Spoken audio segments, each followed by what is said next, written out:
Good morning, everybody. On this beautiful rainy day, we are well, we are in I think week 5 of the quarantine, and that's not so bad. Considering all things considering, there is some light on the horizon. I really do like what our acting governor has done for us, and by acting I mean he is the governor. And I do appreciate everyone's I guess, participation in staying inside and trying not to let things get out of control. And because of that, we might see a light at the end of the tunnel.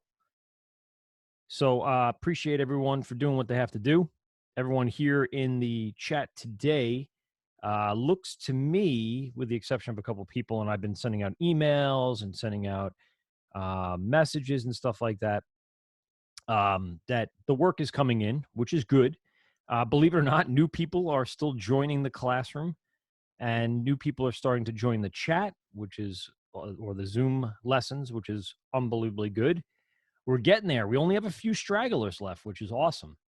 It was getting very concerning there for a while that a large number of people were not following through on what they need to do, and now we're only down to a handful of people not doing what they need to do. So with that said, I spent the weekend and even Easter Sunday morning sending out emails again, trying to get back in touch with people, going back through my old emails, going through the work to let people know what they still owe.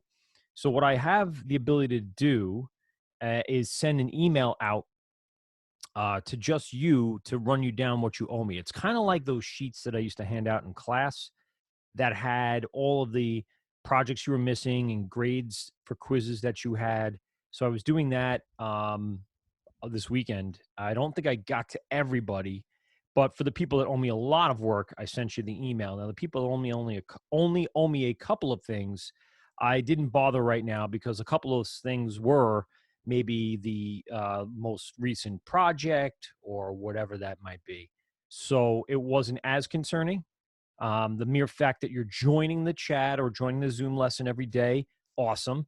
The mere fact that you're trying to do the work, great. Very, very good. Please continue to do that because if you don't, I'm not sure what's going to happen.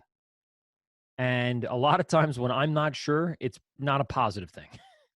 So please, please make sure that every day you are part of the lessons and you're constantly every day checking the Zoom classroom stream.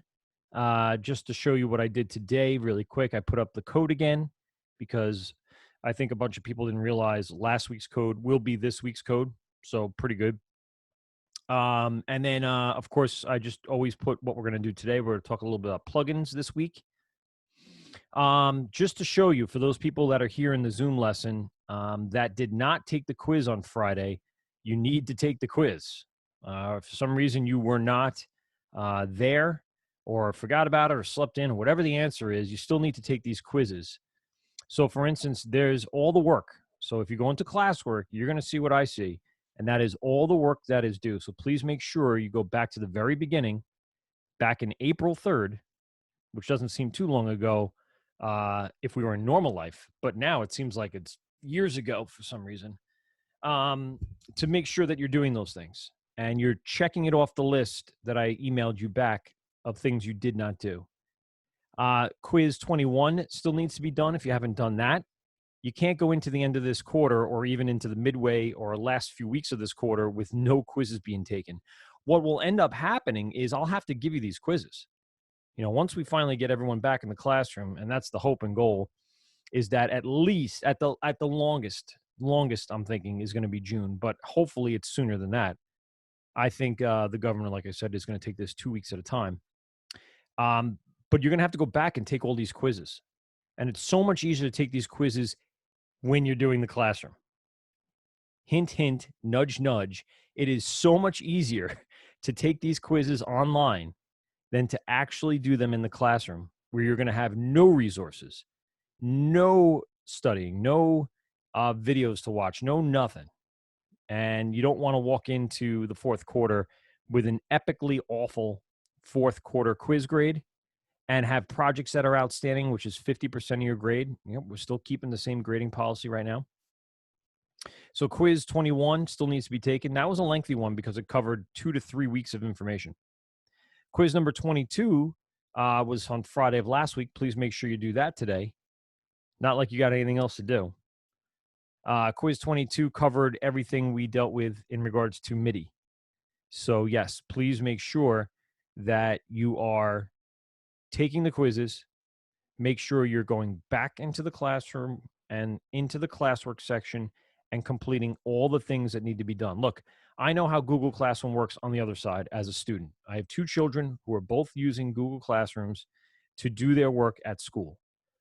All it takes for me and all it takes for them, and they know this, they're 9 and 6, 9 years old and 6 years old. They know that if you click on classwork and there are things that are not done, you will know. You will absolutely know that there is work that has not been completed. So yes, you have to make sure you complete all this work.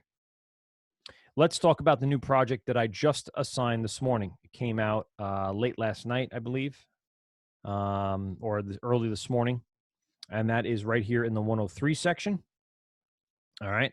103 is a continuation of what we did over in the master class. So this is another master class program. If you did watch the entire master class, at the very end, he said, we're going to take a short break and we'll come back.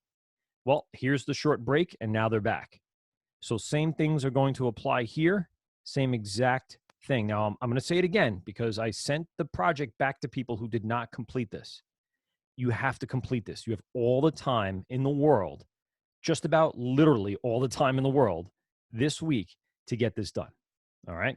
You're going to go on to the Google Classroom. You're going to watch the live broadcast from the second session of the master class throughout the week. And I'm only telling you to take 15-minute blocks, very small amounts of time, and break down and try to absorb what you saw and summarize it. Tell me what you did know or what you did not know. Hey, I knew that you could use this for this. Or, hey, I didn't know you could do this. Those are statements. The last section, besides summary and what did I know and what I don't know, is questions to ask. And very specifically in the directions up here, it says you have to pose 2 questions. Not statements, not what happens next, none of that. You have to think about what you watched over that 15 minutes, and you have to come up with 2 questions. Like, why is it important to do that or do this? Or how can I take this a step further and make it into something that I want to make? Be very specific. Be very specific on all of these points, on the summary, on the what you know and what you did not know, and the questions to ask. Again, you have all the time in the world, and I'm only giving you 15 minutes a day to watch. So you need to go through it. You need to watch and pay attention, not just have it on the background while other things are going on, and devote, I don't know, God forbid, a half an hour of time each day to just getting this done. All right. It starts today, and obviously we'll go through Friday. You can handwrite this or type this. I'm really not looking for the quote unquote fill in the lines from the typers. I'm looking for details. I read through every single one that was handed in last week. And what's great about the people that did it right and the people that took it seriously is that the questions you came up with are awesome. And we're going to address them. We're going to go back to them, I don't know, in maybe a week or two. And we'll spend the entire week just answering your questions about these sort of advanced features. But we got to get to that point first. That's why it's going to take a few weeks to get to. But I want to start building up a bank of questions that we can address. And as much as you don't have this software in front of you, the stuff that we're doing here each day and the stuff that you're watching on that video will actually help you. Trust me, a lot of you learn by watching videos. You learn a number of different ways besides listening. Also, you're learning by watching. And some of you that have logic can actually learn by doing. Yes, in the event, I just saw my lights flicker in here. In the event that we lose power, I will go back and I will record each day's lesson. For some reason, if you're in an area that loses power because of 70-mile-an-hour winds today, oh, yeah, they're blinking in here. If for some reason we do that, I will just record my lesson, and I will post it on YouTube. And it should just be for today. It wouldn't be for tomorrow. Tomorrow's going to be beautiful again. Hopefully, the rest of the week. Maybe Thursday is supposed to be crappy. I don't know. But I know tomorrow's supposed to be nice. So I will then post those lessons at 10 a.m. I'll do them ahead of time. I'll post them at 10 a.m. and then you guys can watch it like it was a normal day with your quizzes. All right. So yeah, this is the second project, second part of the master class. Like I said, if you watch the first part, you know they took a break at the end of it. So make sure you first finish up the first part. Duh, you have to do all the work that we assigned. And of course, now you're into the second part. And yes, these are only going to be 1 week projects. More than likely, you're just going to get a series of 1 week projects. Most of them will be like several parts. So part 1, part 2, part 3. Because I'm not going to overload you with work, but I'm sure as heck not going to give you anything or nothing, we'll say. So please make sure, again, that if you did not do anything, submitted anything, first of all, if you're having trouble with Google Classroom, you have to let me know. That's first and foremost. If you're having trouble with the Google Classroom, don't know how to use it, don't know how to interact with it, we can do a private lesson if you'd like. I'm here. My email, I check every hour or so. My Google Classroom, I check probably 15 times a day. I was even on it, like I said, yesterday on Easter Sunday. So my laptop is open everywhere I go in this house. Number 2, if you have not finished any of these projects, make sure you go back and do them. 8D, 8C, 8B, the quiz from 2 weeks ago, the quiz last week, the project last week, and of course, the new project this week. And like I said, unfortunately, this work isn't going away. No matter what they do with the schools, and I know you're going to hear a lot of stuff about de Blasio and closing the schools in the city, which wasn't his call. Cuomo talking about June a lot, but that doesn't mean anything. The fact is that no matter what happens with the physical school, going to school, virtual classrooms will remain open for the rest of the year. That is not even a theory. That is a very good educated response. No matter what happens, we will continue learning. They're not going to shut the schools down and then go, oh, kids don't need to do anything anymore for the next 5 months. Nope, not going to happen. There's no way in hell. Already, these schools have come up with these massive amounts of IT and infrastructure to get these things moving along. So I just think that it's best to just assimilate and do what needs to get done and get through this year, whether it be for the next 2 weeks or whether it be for the next 2 months. It's irrelevant. This classroom will be up and running. And this classroom's not going to go away. And this grade isn't going to go away. And everyone's not just going to get a pat on the back and goes, you did a good job for half the year. Nope. So again, just make sure you go back and do all the work that's necessary. Like I said, 8D, 8C, 8B, the quiz from 2 weeks ago, the quiz from last week, the project from last week, and now the new project this week. And it is a continuation of last week's project. If anyone has a question about the work before we get into logic, please raise your hand. Let me know so we can address that now. Again, you being silent about all of this, to me, means that you are compliant, not complacent. Complacent means you're doing nothing. I'll give you a minute.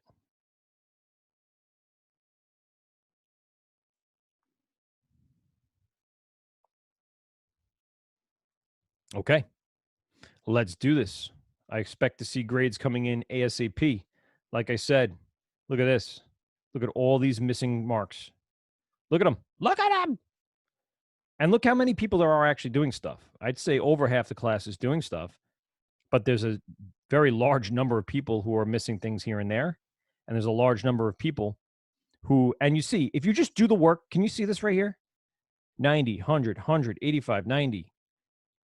Those are relatively good grades, probably better grades than you would have got being in class. And you know what that person only had to do? The work. They probably will do better here in the Google Classroom. You should be doing better on the quizzes in the Google Classroom. Why? Because all of this stuff is here. It's almost like having an open notebook quiz every time. And I know I'm giving you a 40-minute area, but A, you should be aware that the notes are here. Hello. The notes were all here. So I'll give you for instance, let me just click into these notes here. Oh, well, it's a bad example. It's a terrible example. Let's click into another one here. Let's just go into this one. Here we go. Okay, Verispeed. Okay. There were several questions on last week's quiz about Verispeed. All of it was here. The content, the concepts, the questions, everything about Verispeed was in these notes. If for some reason you didn't know a particular question, and by no means am I saying cheating, but I'm just saying you're allowed to use the resources that are in front of you.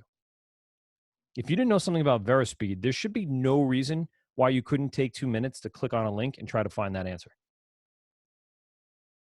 And yes, there are some questions that were not in the notes. They were solely driven by the stuff that we do here in the live lessons. If you do not remember the live lessons, if you don't remember it while you were here live in the classroom or live in the Zoom chat, rather, when we were doing it, then you need to go into our YouTube page and watch them over again. And there it is. Look at that. And there are people watching them. Look, I'm not trying to gain followers by this, by the way. I'm trying to give you resources. Back on Monday, the 30th, it looks like 15 people went back through this, or at least 15 times someone listened to it. Awesome.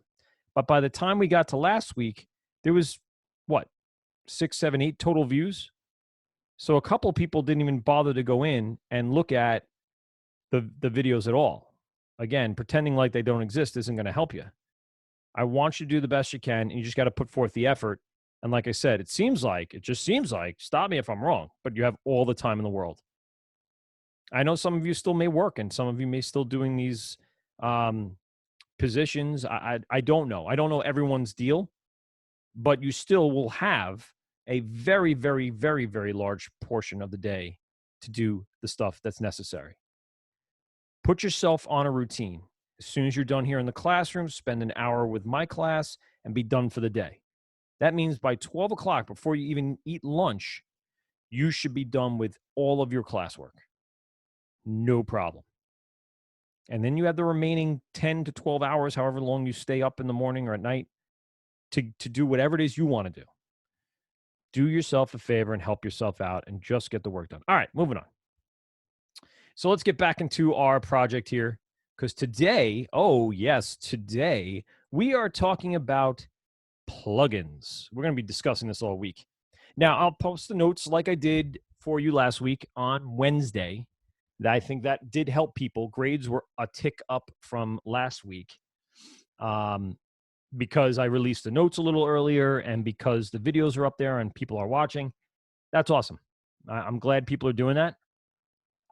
So again, if in fact you've been doing what you're supposed to be doing, and again, copying those notes into your notebook, by the way, too, because there will be a notebook check. There's still 20% of your grade. And I'll put that assignment up later in the month if in fact we know we're not going back or we are going to go back. I'll tell you a date on that, so you're not blindsided by it. I usually give you a few weeks out. But if you're taking those notes and doing what you're supposed to be doing with them, this shouldn't be that big of an issue. It's like learning anything else in school. You know, it's bookwork, unfortunately. No one on Project 9 decided to hand in an audio project, which if you have any software at this point, you're completely allowed to hand in audio files that you recorded and produced based on the project. For instance, if in fact you wanted to talk about the masterclass, right? And someone just turned one in. Nice. Look at you. If you want to look at this sheet, you could just say, Project 9, Logic Pro Masterclass by Mr. O'Toole. Monday, April 6th, 2020, summary. So this is what I learned, blah, blah, blah, blah, blah, blah, blah. What do I know? Well, I don't know this and I do know that and blah, blah, blah, blah, blah, blah, blah. And here are my 2 questions. I want to know this and I want to know that. You recorded that each day. You edited it together. You can send them in as audio files. Now, if you don't have audio equipment, then you don't need to do that. If you do have audio equipment and you're looking for something to do just to keep some skill sets up, then do an audio version of it. I have no problem with it. It makes it more interesting for me too. But if you don't want to do that, fine. Everything can be written. And I've given people hundreds for doing exactly what I asked them to do. Hand it in on time, summarize, think about what you know and you don't know, and write the questions. All right, anyway. It just goes back to the notebook. And my point to the notebook is that I'll release those notes on Wednesday, so you have them for Friday's test, so you have something to go over and questions to ask on Thursday or Friday morning at 10 o'clock when we start. So let's talk about plugins, shall we? Here we go. So we know back when we did the MIDI lessons that we can click on or start a MIDI track, and we get this nice big library open for us, right? That's one of the things that we talked about ad nauseum, and that means all the time. We completely broke down how these things are created, and how they kind of set themselves up in the mixer. So when I clicked on Sunset Kit and I had my Sunset Kit up, then of course I had my EQ and my compressor built into this track. So these are plugins. On the bigger scale, if we look at the mixer, plugins aren't necessarily called inserts like they were in Pro Tools. Plugins are called audio effects. Here they are right there. And so you can see that all of the tracks that I created with MIDI actually from the library created also a plugin or a chain of plugins with a bunch of different settings. Let's go back over to my track, shall we? So I created a new audio track today just to show you a difference in MIDI versus audio. I actually took the time today to set up a cycle or a loop. I also then set up a punch in. And so what happens with punch-ins is it only allows you to record within a certain space. That's from the lesson 2 weeks ago. And to get punch-in, you have to show the auto punch, and that would be somewhere up here in the menu. And there it is, auto punch is on. If I take it off, red line disappears. If I put it back on, red line comes back. All right, so that's auto punch. And it basically just marks out what section of that track you're going to be recording. I can't record before it, and I can't record after it. It's literally only over these 2 bars. So I did a quick recording. Simply, it sounds like this. Punch in, and this is a test only on the punch in. Okay, so let's see and talk a little bit about the recording itself. I could see my waveforms, which means it's a decent recording. And the way I'm talking right now is pretty much in the same volume and levels. And this is something that it took a few seconds because I've been jumping all over my house with my laptop and different interfaces and different places. So everything has to be calibrated before I start recording. And so I just did a quick test recording before this, and then I did this recording. So this particular piece of audio doesn't sound too bad in regards to volume. If I double click on it, I can see it again in the bottom. So this is very much like piano roll. So if I click on a MIDI clip, you see the piano roll. But if I click on an audio clip, down here, it becomes the single waveform editor. This is something we discussed 3 weeks ago. But just reminding you why this popped up in the bottom. And all I had to do was double click on it to hide it and double click on it to reveal it. Or using quick keys. And we know to get the editor up at the bottom, we just use the E button, E for editor. C is for cookie. It's good enough for me. All right, so E for editor will bring up the single waveform editor. And now I can inspect this clip a little better. I can kind of take a peek at it and check out my waveforms and really look at my my transients and the space in between to see if it's actually clean. And I can zoom in a little further to really inspect this, increase my horizontal zoom so I can really get in there and see pieces of the audio, see entire envelopes of waveforms. And that's just to make sure that I have a good recording, you know, and of course, listening back to it through headphones, but also inspecting it with my eyes. And why am I even going through all this? Well, because I'm not going to add plugins to anything that was poorly recorded. You know, plugins aren't a magic wand that turns really bad recordings into really good recordings. That's not what they are. Effects and plugins are supposed to be used to take a good recording and bring it up to professional level. And that's our attempt today, is to take what I have here, which should be good, if not great, and then bring it up even higher and in regards to quality, in regards to professionalism. So the first thing I'm going to do, like we discussed back in Pro Tools, is for every single audio track, I'm going to add EQ and compression. All right, now I can do that over here in the mixer if I'd like. There it is. So I can do it over here in the audio effects section of my mixer, or I can do it over here in the inspector. And you'll see it says audio effects right here. I can click on it and I can pull up my entire library of plugins. Let's talk about these plugins.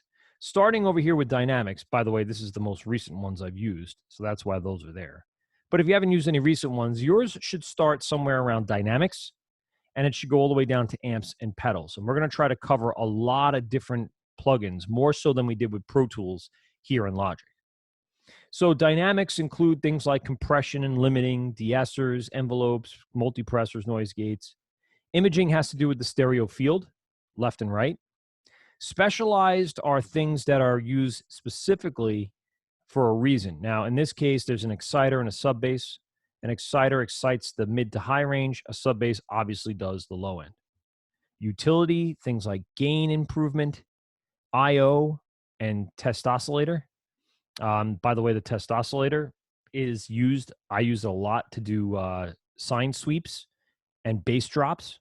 So you can actually manipulate this to do that. But it's a utility. It's technically like not really an effect.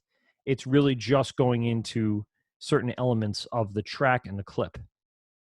We'll talk more about that later as we get further along. Distortion, we know what distortion is. You have all sorts of different types of distortion.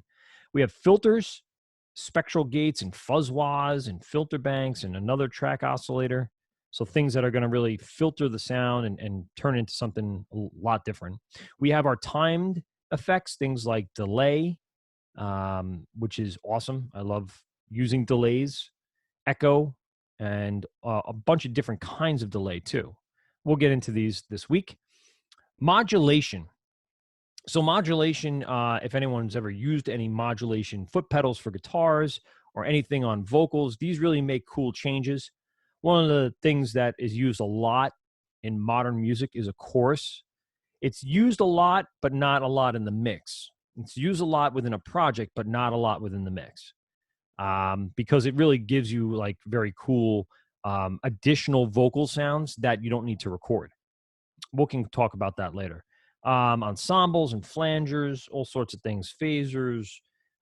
Tremolo is a very bouncy type of springy sound. We have vibrato, just cool modulation things that make sound move a little bit. Pitch shifting and transforming and vocal transformers. These are fun, but they're very not, I'll say they're not very useful for anything I've ever done, because the ones in this program aren't as good as the ones that are outside of this program. But we'll touch on it a little bit as we go through the week. Of course, one of the ones we are going to talk about is, of course, Reverb, one of the most widely used plugins in the industry. EQ, like I said, every channel is going to have one. Metering. So this is good. I like metering because it gives you additional views outside of the VU meter. So there is a loudness meter. Let me just click on this, show you this. Pretty cool. For the most part, right now you're not seeing anything, but this really allows you to kind of take a look at what's going on within a project, identify it, analyze it, and then put it back. So let's take a look at this. Punch in, and this is a test only on the punch in. So it gives you information. What is my total volume? What is my average volume? What is going on? How loud is it over a peak volume meter in regards to the output as well? There's some cool stuff here that visually it can show you. We'll get into all these later. And of course, amps and pedals. And we're definitely going to be talking about an amp designer, my bass amp designer, my pedal board. I have my guitars here in this room here. So I got plenty of things to show you with that for my guitar people or even non-guitar people. Then at the very bottom, and like anything else, this program allows us to bring in third-party plugins you have to buy that are extra money, and install them to have them in there. For me on this laptop, I have things like Amplitude, great little guitar plugin. We know about our iZotope library between Ozone and we have much more at the studio actually, but this is some of the good ones that I have here. McDSP, which I think appears on all your booth computers, Native Instruments, which you guys are familiar with at this point. Slate Digital, which I've been, talking up the Slate stuff, and I'm kind of disappointed I haven't been at the studio to get all the new plugins and the new computers up and running, but they will be. They're ready to go. They said once this is over, it's going to go hard hitting to get those booths back to where they should be. Sound Toys, really cool company, does a lot of great stuff. Look at all these plugins that I got, and they're all different. A lot of it's very much like filtering and phasing and distortion type stuff. And then Waves has a big package that I have not actually installed on this computer, but my computer at school has thousands of Waves plugins on it. So those are third-party plugins. We call them audio units or AUs. So whenever you buy a plugin, you'll see in the article or in the specifications, if it's VST, which is the old school Windows Pro Tools Audition type of plugin. If it's AAX, which is the newer 64-bit version of plugins, or AU being audio units for an Apple computer or a Mac. So let's go on here and let's add our first plugin. We're going to start by doing an EQ. Now, to add the EQ, again, I go into my audio effects, and I can go drop it down to EQ here and pick one of these guys. More than likely, channel EQ is what most of us are going to pick. Now, if you don't want to pick it from here, if you want to add your EQ manually, very easily, click on this EQ area, double click on it, and magically your EQ plugin is added. You'll see that it is a channel EQ. And now I can make changes from 20 hertz to 20 kilohertz. I can boost or cut in certain areas. And we can also choose from presets, which is a thing I like to do, especially starting out, not knowing what certain things can do to your audio. My recommendation is always to start with a preset and then make tweaks, to what it sounds like to make it go closer to what you were looking for. And if you look in here, as opposed to Pro Tools, Logic has a lot more presets, a lot more descriptive presets that tell you what you're looking to do. Do I want edgy vocals? Is it female, 3 different versions, male, 4 different versions, pop, slammed, speaking improvements. So if you're speaking, maybe that'll help. And vocal presence in the mix, voiceover EQ, even bright and brassy and backing vocals. These are very, very descriptive, specific EQs for things that you might be doing. It's very rare that I don't find what I want within here. More specifically, the drums. I mean, I always had a hard time figuring out what EQ would work best on something like a snare. And that obviously all depends on the snare itself. But then once I have that snare there, I would probably scroll through a whole bunch of these snare type of EQs to find out which one works best. Once I get closer to what I'm looking for, then I would make little tweaks, little changes to that curve and get it to where I want it to be. But at least I had some sort of direction. I always say it's a direction, it's not a destination. We also have EQ tools, which allow us some really cool stuff like changing into a foam filter, telephone sound, bass improvements. We have mastering EQ. So really quick, I'm just going to choose one from here. I'll start with just a vocal male lead. And you guys are not going to be able to hear the change through my mic to the Zoom meeting right now, but we can definitely see there's going to be a change in my vocals because I'm going to be rolling off somewhere around 100 hertz. So I'm going to be taking out a lot of low end of my voice. I'm going to be cutting a little at 200, tiny little boost at 5. A definite boost here between 1 and 2K, somewhere around 1200. Another little boost, about a decibel or so at 2400. And then it flattens out over here, a half a decibel boost here at 53. So why did I do that? Well, I want to make improvements to my vocal track. So let's take a listen. And I'm not, again, sure that you're going to hear every single bit of this, but at least you'll get an idea for the changes. So let's take a listen to it without it. I'm going to deactivate it really fast. Punch in, and this is a test only on the punch in. Okay, so there's that. And now here it is with the EQ. Punch in, and this is a test only on the punch in. So there is a defining difference I can tell here on my really crappy laptop speakers. I don't have my monitors that I usually have plugged in here to do real mixing, but I do hear a difference. I hear a lot of my low end cut out. The other thing I want to show you is that you can go ahead and look at the signal coming in. You know how on a lot of those plugins we had an in and an out, all right? And those plugins showed us the volume coming in and the volume going out. So down here, there's an analyzer, all right? So this analyzer is actually going to show you what it looks like either going in, which is pre, or what it's going to be like coming out. So let's take a visual look at what it's going to look like on the way into the plugin. Sorry. Punch in, and this is a test only on the punch in. So I have this visualizer that pops up, very cool, like that. Can see some of the anomalies that possibly could be in there, but I do see a nice visualization of my voice. Let's take a look at what it looks like after EQ. Punch in, and this is a test only on the punch in. Now, what I immediately saw is that because I rolled off at about 100 hertz or 95 hertz and lower, you could see that the visualization cuts off right here. I'm going to play it back, and I'm going to toggle between pre and post so you can see the differences. Start with pre, and then we'll go into post. Punch in, and this is a test only on the punch in. Punch in, and this is a test only on the punch in. And that is post. Punch in, and this. And this is pre. Only on the punch in. Punch in, and this is a test only on the punch in. Punch in, and this is a test only on the punch in. And you could see once I click on post, that low end area just drops right off the table. That visualizer is showing me what happens to the audio. Even if I can't hear it, I can visually imagine what it actually looks like. Now, again, having good monitors or good headphones, you'll definitely hear the difference. And you may not even hear it here in the Zoom, but you will see it.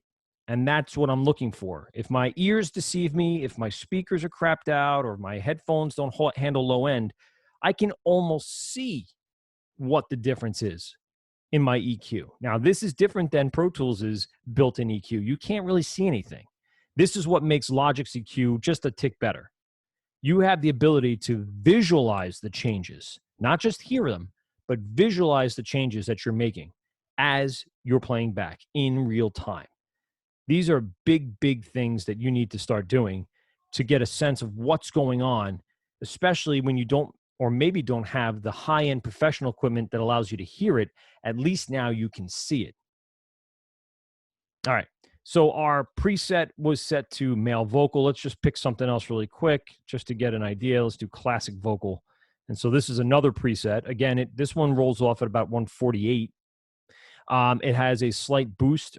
Let's see, around 810, but no real boost anywhere else. And there is a small roll off at the back end. Again, let's look at it in pre and look at it in post. So here's pre. Punch in, and this is a test only on the punch in. Punch in. Okay, so here's the post. Punch in, and this is a test only on the punch in. And you could see the EQ curve makes big changes. We're rolling off now a little higher at 148. We're also cutting a little bit at that high end, which could get a little sibilance out of my voice, but more than likely my voice isn't hitting 20K. But if there's some other sound in the room, or if there's something else going on within the mic or in the self noise of some of the equipment, you know, sometimes a small little roll off up here will help. But again, you don't know unless you're listening, active listening and watching, and then seeing how it plays into the other tracks within the project.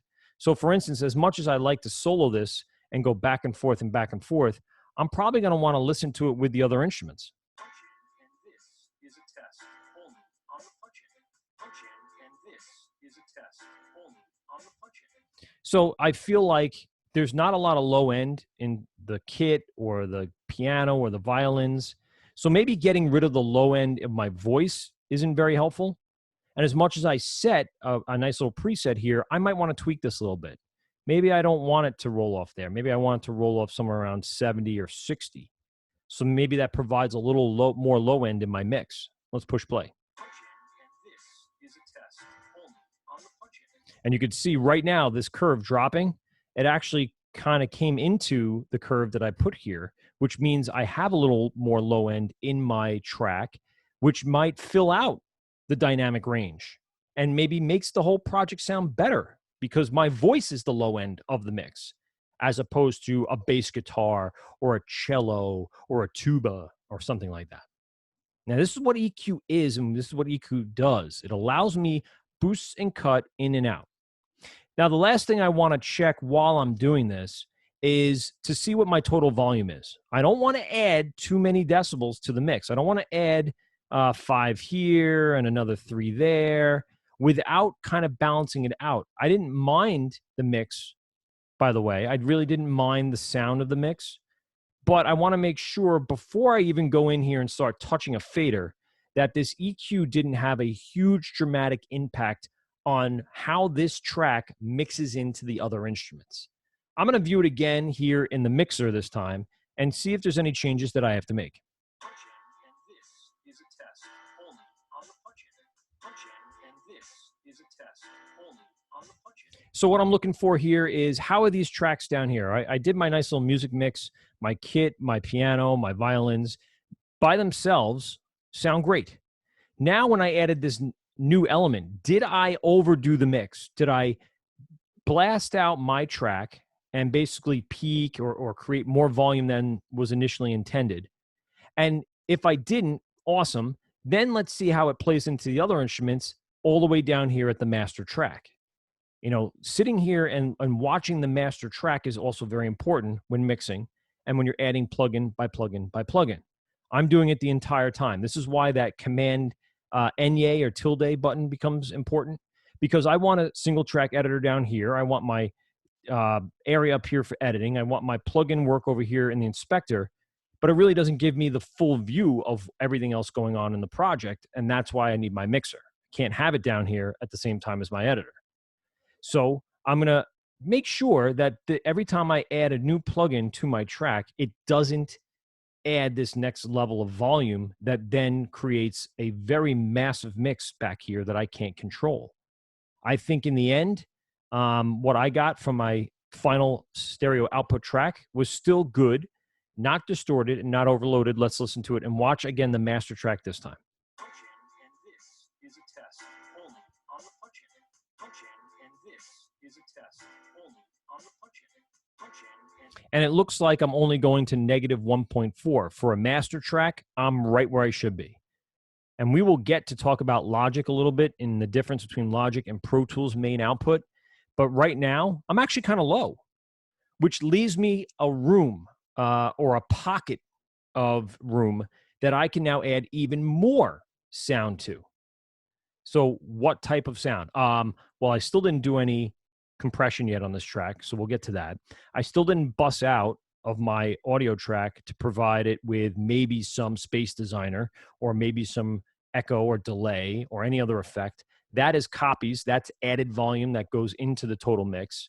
So I have to leave myself some room here as I'm going track by track, piece by piece, plug-in by plug-in, because I don't want to get to the master track and have to pull it down. I honestly don't want to touch the master track. I don't want to touch it. I want to be able to control the whole mix step by step. If you're not following these particular sets of processes, you're going to get to the master track and find out it's way too much information. And you're going to end up pulling these things down, which does change the sound, or you're going to go into plugins and try to limit them and squash them. And now you've really changed the tonal value of your mix. You don't want to do that. Please, please, as starting out like you guys are, just take basic steps, piece by piece, double checking your work, looking back through the single track VU meter, and then finally looking at your master track. So this is the channel EQ. All right, and that's the one that shows up right here in this little, let's say, thumbnail. That's what just popped up, actually. So let's see what other EQs are available here in Logic. We have a linear phase EQ. This one looks a little different. It's a different color, obviously. Its preset actually does still pop up in the thumbnail. I forgot about this one. So what does this mean? Linear phase EQ. Well, let's take a pause for a minute and go back and talk about what just a channel EQ is. We know it's a boost and a cut between 20 hertz and 20 kilohertz. When we talk about linear phase EQ, and you'll see that there's even more settings down here, there's some things that go into this that might be a little different than your normal EQ. We're actually going to be looking at peak mode and analyzing at peak, which is basically what this analyzer was. And we're going to make sure that we're really detailed in that resolution, and the analyzer decay actually could be faster or slower. By the way, these are all just changes that can be made. But our linear phase EQ differs. You know what? I don't want to go too far with that. Let's just say it's different, and we'll see the reason why later this week, because I want to really take this a little step by step. So, and making sure that everyone understands just EQ in general. But again, linear phase looks very similar to our channel EQ. Let's see what match EQ does. Well, this window definitely looks different. So our match EQ basically takes information in from the track. If I push play, you'll see that the waveforms or the analyzer comes up. Now, I can actually have this software, this plugin, learn my voice and what it sounds like.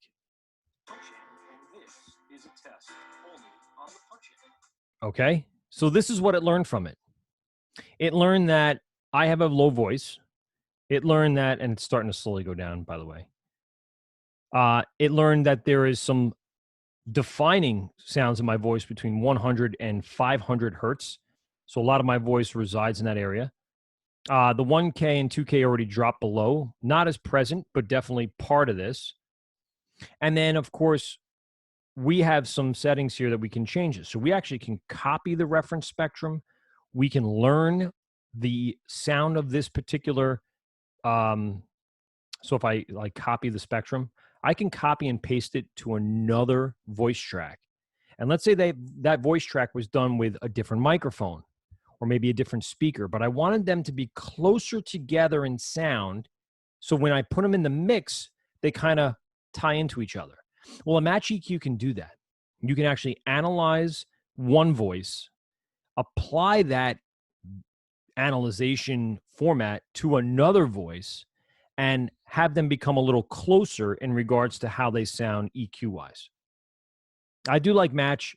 It's a little more advanced than probably what we're up to right now, but it's a really cool way that if you have multiple takes over time, different mics, different people, you could actually have them get closer to each other in regards to how they sound.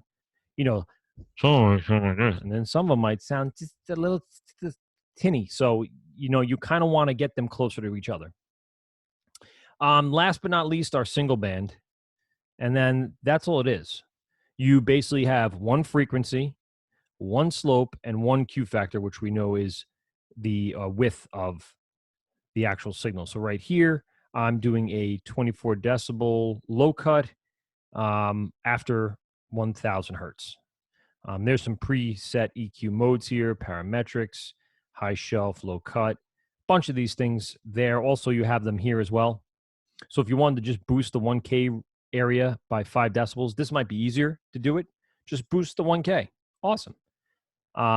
Instead of going into a whole, channel EQ, finding the 1K and boosting it only 0.5, this is targeting very specific frequencies and only that frequency. And can you put a couple of these on there? Yeah, you could put a couple of single EQs on there instead of using the entire channel EQ. Sure. If you know your voice, you know your setup, you know your mic, your interface, your settings, and you know all you're ever doing is doing like small little boosts or cuts in certain ranges, then use like 2 or 3 single EQs. There's really no reason not to.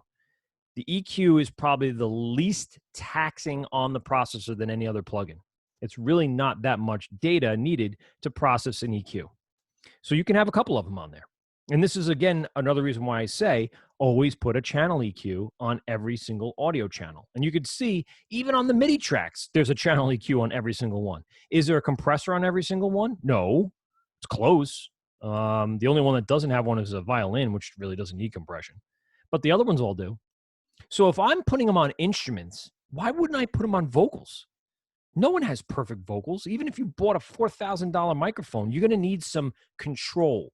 You're going to need to tame some of the things that mic is really capable of doing.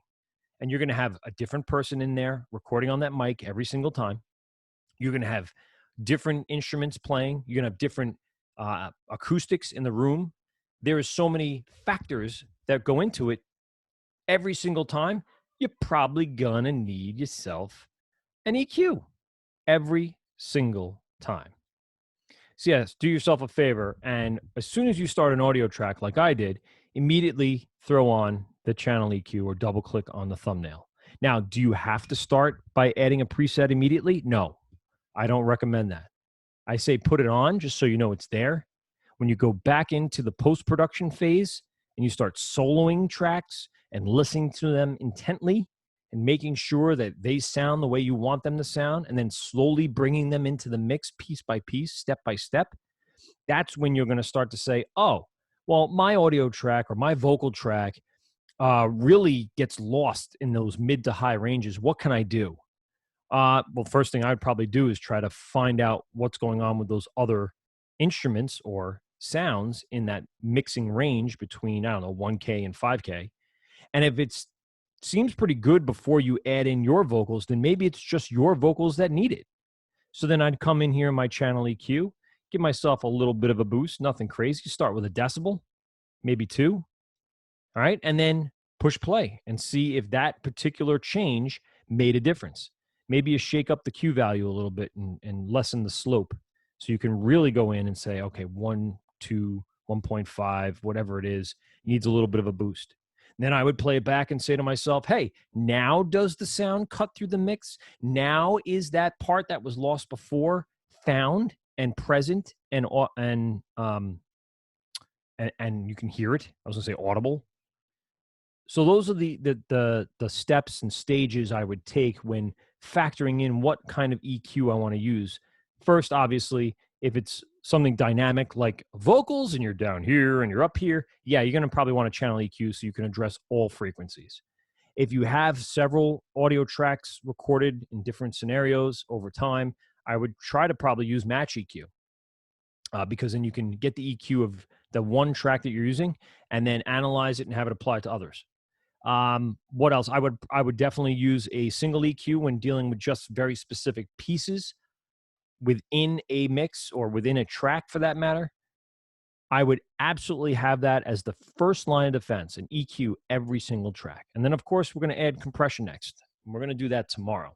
Last but not least, I do want to just address EQ at the master track. And I know we kind of had to skip over mastering, or at least pseudo mastering, in Pro Tools when we did our lesson.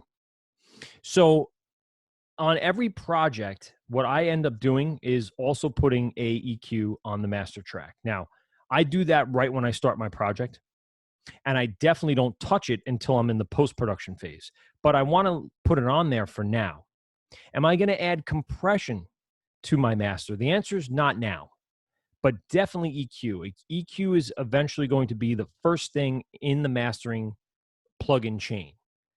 And so when everything in this project gets filtered all the way down to here, then I'm not listening to individual tracks anymore. I'm not analyzing my vocal track or my piano track or guitar anymore. All that's been done. Now I'm seeing, okay, now I take it as if it was just a wave file, a single mixed wave file. How can I make this stand out a little more? What parts are lacking? What parts need to be added or subtracted? Do I have too much bass? Do I have not enough bass? I like the mix as it is, but what can I do to raise it up to the next level? Again, that's what all plugins are for. Not to make changes and fixes because you screwed up. It's to add the next level of professionalism and quality to your recordings. So in a master session, we will use a channel EQ as our first line of defense when I want to get it to that next level. So right off the bat, again, I would have an EQ on every single audio track, whether I'm using it or not, and I would add it to my final master track, in this case, my stereo out, because in the end, I'm going to want to control everything before I get a bounce as a digital file or before I send this out to whatever it's going to go to, movies and film or commercials or mastering, whatever it might be. All right. That's a lot of information about the EQ. Anybody would have a question about this, please ask now, because we're going to really take plugins this week very, very far. And I want to make sure everyone kind of understands, at the very least, where you're going to put it, how you're going to use it, some of the differences. Of course, like I said to you, the analyzer is a really important part of the EQ in Logic. So those are kind of the pieces that would be on the quiz on Friday. But of course, just for your information, the things that can help you become a better engineer, a better mixer when dealing with lots of stuff in a mix. Like I said, here I have piano and drums and all that other stuff. Ask your questions. I have a question. You do, Vince. Shake it up. What's the importance of compressors? Well, back in Pro Tools, we kind of discussed for that day and really for that week what a compressor can do. I think, Vince, was that one of your questions on your sheet for Project 9? Yeah. Yeah, I saw that, and I said, oh, great, perfect. You might have missed the importance of that, and we're going to do that all day tomorrow. But really, this is all about control.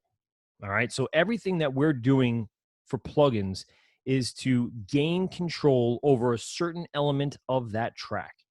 So for us, EQ becomes a controller for volume between 20 hertz and 20 kilohertz. And that's it. It's volume between 20 hertz and 20 kilohertz. That could mean boosting certain things and cutting certain things to create a balance. You know, nothing that's too low, nothing that's super high, and that's going to have a lot of sibilance in it, nothing that's going to rattle our speakers more than we want them to. So that's what EQ does. The next chain or the next plugin in the signal flow here is going to be a compressor. Now, this is the next level of gaining control. All right. Now we have, and I'll show you this very quickly because I will also talk about this tomorrow, but take a look at my waveforms here, Vince. So I have peaks, right? And then I also have valleys. So this dynamic range from up here to down here could mean disaster. And it also happens down here as well. This peak down here to this lull right here. Now, what I'm trying to do with a compressor is to reduce that range. This to this could mean that I have parts that are really loud and then parts that are just really soft. Now, that could mean volume, but it also can mean just simply intonation within your voice within the envelope of a waveform. So I'm looking to use a compressor to reduce this dynamic range to create some sort of consistency of levels from start to finish on a track.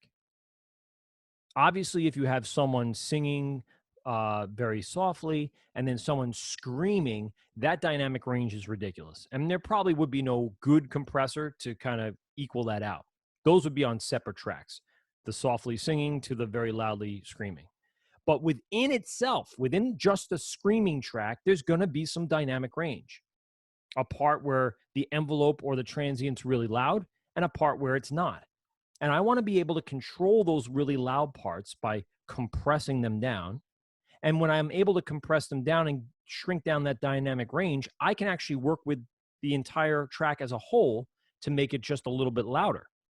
This really gives you control. It's all about control. And Vince, we'll do that tomorrow. What else? Well, like I said, a lot of your questions that you guys were asking on your sheets, we will address further. Well, like I said, we'll probably take a whole week in a few weeks to go through all those questions and to demo out all of those things. Whether I know how to do them right off the bat or not, we're still going to answer those questions regardless. You know, and there's always elements of Logic that I have not used at a certain level, and I'm not immediately knowledgeable about it. But I would say, you know, most of the questions you guys asked are very easily answered through some of our lessons here. So we'll go through them, like I said, in a few weeks. What else? What else? No, nothing. All right. Well, just as a wrap up really fast, you guys know about the stream. You know that there's work assigned to you. Go and click into the classwork section. Make sure you've done D, C, and B. If you have not, and by the way, I know you have not. And also, by the way, I'm now sharing my grade book with our guidance counselor, who's sharing it with your homeschool guidance counselors. I don't know if you knew that. Please make sure that you're doing the work, because they can basically look at these grades and show the your homeschool guidance counselors, what you've done and what you haven't. So we're starting to now catch up to where we should have been within the first week, but there's going to be phone calls made very soon. There's going to be people kind of upset that you haven't done anything. So for the people that have been doing stuff, awesome, great, wonderful, fantastic.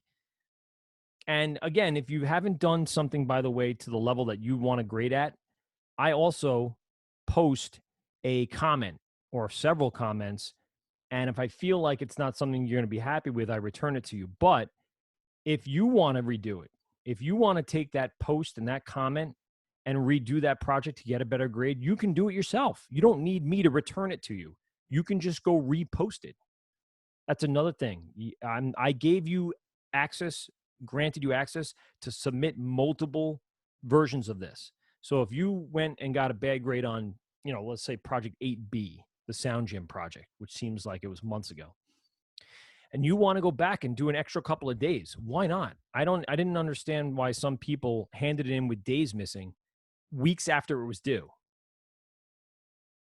Why would you do that? Just go back in and take another couple of games and then fill in for those days. I can never prove that you didn't do it on that day. I don't know what you think was going to happen. Maybe I appreciate the truthfulness of everyone saying, no, I really didn't do it that day. And that's fine. But I would have no idea, because we're not in class anymore. And I have no idea whether you're doing it or not. You just have to provide proof to show that you did and tried. That's all we're asking. So if you get a 30 or 40 or a 50 or a 60 on a project, do it better and resubmit it. There should be nothing but 80s, 90s, and 100s on all of the projects. And as for the quizzes, like I said to you, if you haven't taken the quiz, you should. And while you're taking the quiz, I can't be there for it. So you have to find a way to try to get the answer. And most of these are considered quote unquote open notebook, because if you had the notes in your notebook, these tests have all their answers pretty much in the notebook. There's only a small percentage that are only in our live lessons. Most of this is derived from the notes, which we do cover in the live lessons. And there was only a few questions that we did in the live lesson only.